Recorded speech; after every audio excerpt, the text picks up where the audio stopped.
I never thought a job interview would change my life. Not like this. It started on a rainy Tuesday afternoon in March, one of those gray days that makes New York feel like a half-finished painting. I was 28, tired of freelancing and copywriting, and desperate for something with structure. I'd applied for a marketing position at a quirky startup in Brooklyn that I didn't take very seriously. I almost skipped the interview altogether. I was soaked, annoyed, and mentally halfway through a burrito I planned to pick up after. The interview was running late.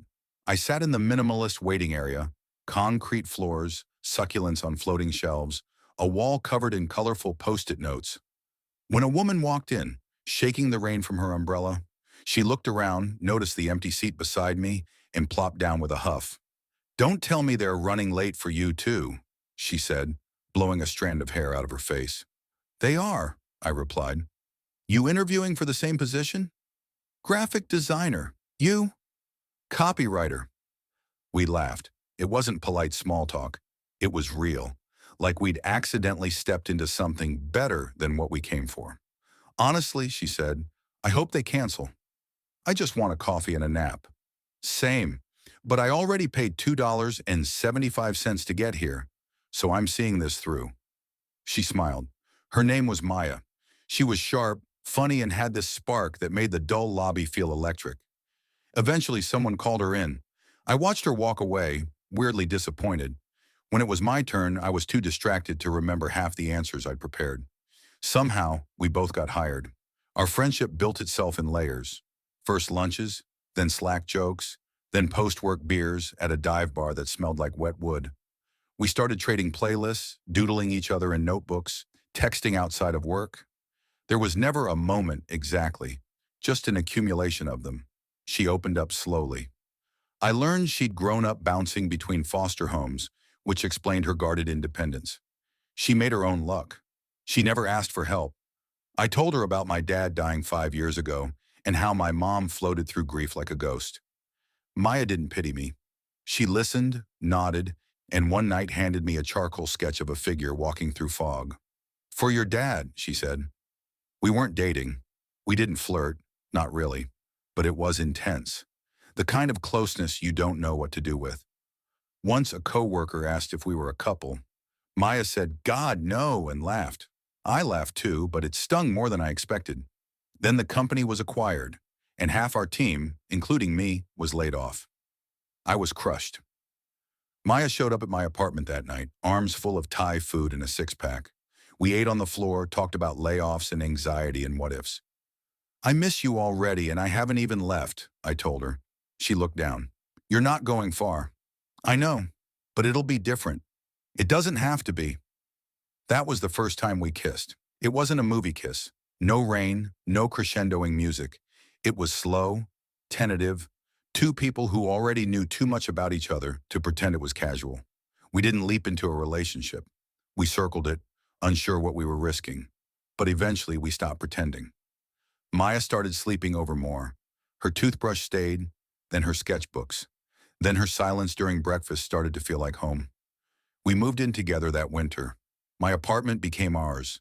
We argued over shelf space, debated which chair to keep, and learned to cook together, mostly with questionable success. Maya liked jazz while cleaning. I hated it. She adopted lavender as our apartment's dominant scent.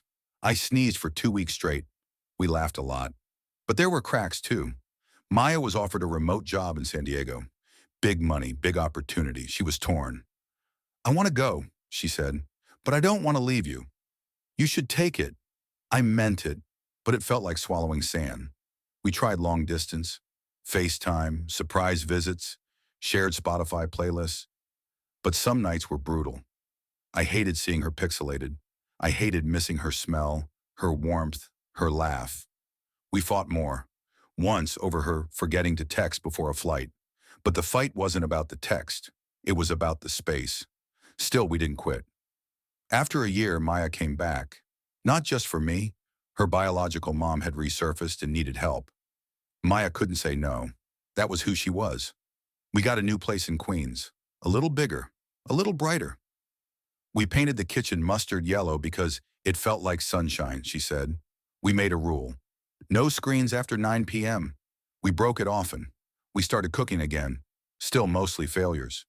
We adopted a dog, a jittery mutt named Beans, who hated elevators and loved licking feet. One night we had a pregnancy scare. The test was negative, but the silence afterward was deafening. Not because we didn't want kids, but because we realized we'd never talked about it. Ever. That night we sat on the bathroom floor and talked. About the future, about what scared us, about what we wanted. We both wanted a family. Just not yet, and that was okay. We visited her mom in rehab. We visited my mom in the quiet suburbs where Maya helped plant tomatoes and learn to love iced tea. We built something, slowly. Not perfect, not cinematic, but real.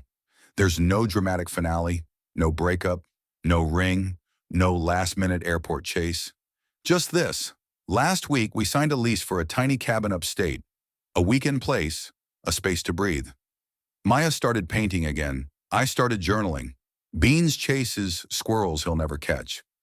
Sometimes we talk about kids. Sometimes we just talk about dinner. This love didn't explode. It seeped in, quiet and constant. When I watch her now, curled on the porch, wearing my old sweatshirt, a mug in hand, I feel something steady, earned. We didn't fall in love the usual way. It wasn't fireworks. It was slow, like rain soaking into the earth. And it stayed. Thanks for reading. I don't really know what this post is. Maybe just a reminder that sometimes the best things don't come crashing in. They arrive softly on a rainy day when everything else is running late.